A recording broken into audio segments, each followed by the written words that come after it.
bonsoir à tous et à toutes. Cette démarche fait suite à un travail très important, comme vous avez pu le remarquer, de développement de notre ville, de mutation, de changement de quartier, de développement de notre ville. Cela fait suite à beaucoup de réflexions qui ont été menées dans le cadre de débats depuis plusieurs années, à l'initiative de Nadia Brahimi notamment. Cela fait suite à l'idée que nous ne pouvons pas construire une ville, développer une ville, sans aborder les questions fondamentales du rapport à l'environnement, du rapport à la défense de la planète et du rapport entre l'environnement et le travail de reconnaissance de notre population. D'où la nécessité d'essayer d'établir, avec beaucoup de monde, avec la participation de tous et de toutes, un agenda 21, c'est-à-dire, en définitive, un document d'orientation que nous produirons dans l'année qui vient ou au début de l'année prochaine, de manière à avoir une orientation qui accompagne la transformation de notre vie, une transformation absolument nécessaire. Le développement durable repose sur trois piliers, et pas uniquement la question environnementale. Il repose sur le développement économique, mais aussi sur l'intégration sociale, tout ce qui est donner sa place à chaque habitant dans la cité, lui donner les conditions aussi de son épanouissement individuel et collectif, lutter contre l'exclusion, lui donner aussi accès à un certain nombre de droits fondamentaux comme le logement, comme la santé, le droit aussi à une formation de qualité à travers de toutes les questions éducatives. Donc l'intégration sociale des habitants, elle est vraiment au cœur du dispositif. Le développement économique, puisque le dynamisme d'une ville aussi s'apparente ainsi à son dynamisme économique, à sa faculté à créer des emplois. Et dans le cadre justement de cette démarche, et comme le disait Monsieur le maire, on a une identité forte à choisir la présence de l'eau. Et aujourd'hui, il existe quand même des opportunités de développer des filières d'éco-activité qui, vont renforcer l'identité de Choisy le Roi, 2, vont contribuer à son rayonnement, 3, offrir aussi des possibilités de formation qualifiante pour les Choisiens, et ensuite, évidemment, offrir des possibilités d'emploi. Un agenda 21, c'est une démarche souple qui permet aussi à la ville et aux habitants de mettre leurs préoccupations dans cet outil. C'est pour ça que la municipalité a décidé de choisir cet outil. Donc c'est une démarche souple, c'est une démarche appropriée au contexte choisien, c'est une démarche qui a fait ses preuves. Elle existe depuis 1992, suite à un appel international. C'est plus concrètement un plan d'action opérationnel basé sur une définition d'axes prioritaires, c'est-à-dire un diagnostic de la ville, une définition des enjeux et comment répondre à ces enjeux avec des actions que nous définirons tous ensemble. Il faut savoir que, comme on a vu sur la définition du rapport Brundtland, il y a une notion de temps dans le développement durable. On a un passé, on est dans le présent, mais il faut aussi penser aux générations futures. Donc le projet de ville durable s'appuie sur l'existence, sur notre histoire, sur ce qu'on a choisi, sur ce qu'on fait maintenant également, mais aussi avec une vision à long terme. C'est-à-dire que ce ne sont pas uniquement des actions pour les 6 mois à venir, mais il faut ouvrir un peu plus cette vision, justement. Bonjour, déjà merci de nous offrir la possibilité de nous exprimer. Je trouve que c'est déjà très agréable et puis pas évident de la part d'une municipalité d'accepter toutes les remarques et toutes les critiques. Moi je suis choisien depuis peu, puisque j'ai acheté un appartement il n'y a pas très longtemps, juste à côté, sur la tour de la Seine, qui est juste là. Et puis je voulais dire que j'ai été séduit par la ville. Pourtant c'est vrai que honnêtement, Choisy-le-Roi, c'est pas glam, c'est pas Paris, c'est toujours un petit peu, bon voilà, c'est pas forcément terrible. Et pourtant, c'est vrai qu'on voit qu'il y a des projets intéressants. Je trouve que la ville a envie de changer, et c'est la raison pour laquelle j'ai acheté mon appartement ici. Bon, ça c'est le côté positif. Dans le côté négatif, parce qu'il faut bien le voir, derrière ces magnifiques projets, je trouve qu'il y a un gros problème lié aux déchets notamment quand il y a les encombrants qui passent. Alors les encombrants qui passent, c'est catastrophique parce que, en règle générale, il y a certaines dates. Je crois que c'est pas très clair dans la tête de beaucoup de personnes parce qu'on se retrouve avec des multitudes de choses diverses et variées, voire 15 jours avant la date des encombrants. Donc c'est vrai que c'est assez négatif d'avoir ça sur un bout par-vie tout neuf. Donc ça c'est la première chose. Je trouve aussi dommage qu'il y ait comme ça des déchets un petit peu partout. Vous avez fait des choses très jolies, notamment on voit la dalle, avec des projets comme assez intéressants de ce côté-là. Et malgré cela, on voit qu'il y a des détritus un petit peu partout. On voit que les parterres de fleurs, c'est pareil, les gens ont tendance à jeter facilement leurs paquets de bonbons et leurs cigarettes, etc. Et je trouve que quand on parle de développement durable, il y a aussi cette notion-là de citoyenneté, vous l'avez dit monsieur bien tout à l'heure, et je crois que ça c'est aussi important et ça commence par là. Voilà. Donc, troisième chose, donc lorsque j'ai fait des travaux chez moi, lorsque tout le monde a fait des travaux déjà chez soi, on se retrouve avec plein de gravats à se débarrasser, donc que faire puisqu'on n'est pas à la date où les encombrants passent, et bien on va à la déchetterie. Et là, terrible, à la déchetterie, je crois qu'il y a aussi de ce côté-là un vrai travail à faire sur la déchetterie, qui a des horaires honnêtement qui sont pires que les impôts. J'ai rien contre les impôts, bien évidemment, mais vous voyez, ce genre d'administration pas évidente quand même, puisque de mémoire, je crois qu'ils sont ouverts jusqu'à 16h l'après-midi, de 14h à 16h, quelque chose comme ça. Faut vraiment bien ciblé, Il faut poser une journée d'RTT finalement pour aller mettre ces détritus et les fermer le dimanche. Voilà, donc je pense que ça commence par là, parce que développement durable, oui, mais avant, citoyenneté, et avant, tout ce qu'il faut pour que cette ville soit belle. Voilà ce que je voulais dire, merci. On met encore tous les printemps à Choisy-le-Roi des pesticides ou des produits phytosanitaires 3 fois par printemps pour enlever les mauvaises herbes sur les trottoirs qui gênent beaucoup. Voilà, des exemples comme ça. Il n'y a pas de piste cyclable, j'étais pas là, je suis désolée, ça fait peut-être partie du programme, mais c'est des choses qu'on ne fait plus du tout autour de Paris depuis 5 ans déjà, et ici on voit des choses aberrantes comme ça. Donc voilà, je voulais savoir si c'était programmé pour le printemps prochain, par exemple.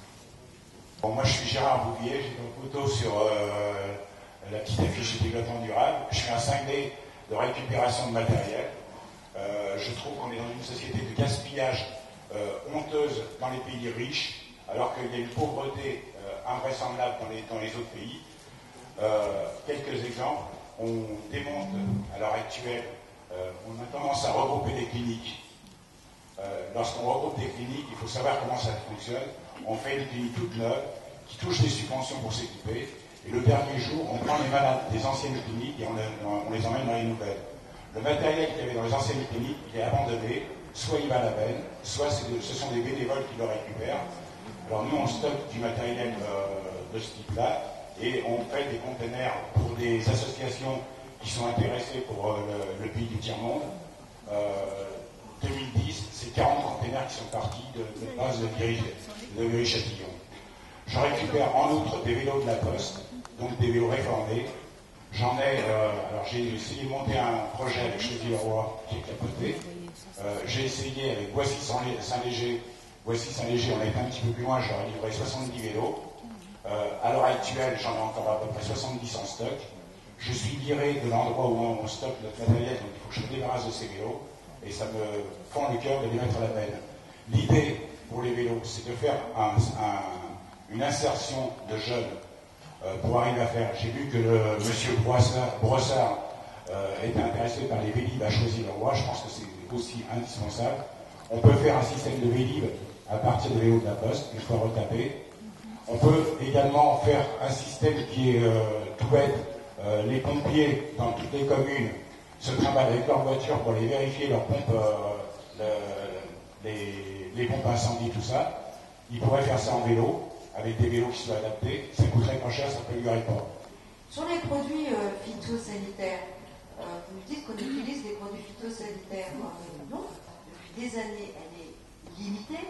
On sait bien que sur les pieds d'arbres, c'est vrai qu'il y a une demande de la population qui nécessite d'aller des fois vite sur l'entretien.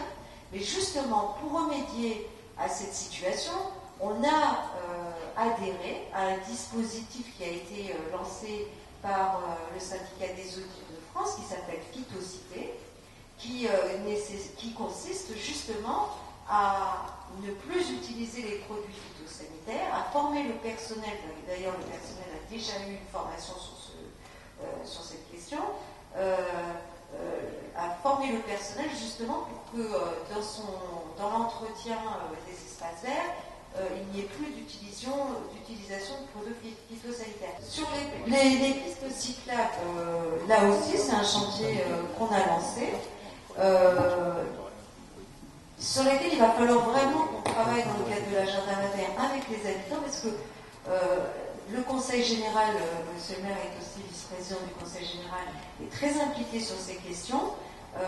On travaille à l'élaboration d'un itinéraire de pistes cyclables à choisir, et d'ailleurs la réflexion elle est quand même déjà très avancée. On a déjà des itinéraires, mais c'est vrai qu'on n'a pas un itinéraire communal cohérent. Mais c'est vrai qu'avec l'appui de la population dans le cadre d'une concertation, il faudra à un moment donné qu'on décide aussi pour la sécurité, parce que ce qui compte d'abord aussi, c'est assurer la sécurité des cyclistes. Il faudra faire le choix entre le stationnement ou l'aménagement de pistes cyclables, puisqu'on est aussi dans une ville où la voirie communale est quand même extrêmement étroite. Donc à un moment donné, il faudra qu'on mène des concertations avec les habitants. Si on veut élaborer un vrai itinéraire cohérent, il va falloir mener des concertations pour savoir quelle place on donne aux cyclistes, quelle place on donne à la voiture pour assurer la sécurité des cyclistes. Dans le cadre de l'agenda 21, il est évident que sur les questions qui portent sur les déchets, etc., nous avons des choses à travailler dans les années qui viennent, qui sont importantes. Par exemple, il y a des expériences que nous devrions prendre en compte, qui éviteraient d'avoir des déchets dans les rues. Je pense à ce qui se passe à Barcelone en matière de déchets directement qui passent par des conduits qui vont directement à l'usine, et ce qui fait que vous ne voyez rien, dans la ville. Alors ceci dit, ça veut dire un plan, ça veut dire de l'argent, ça veut dire des tas de choses. Hein.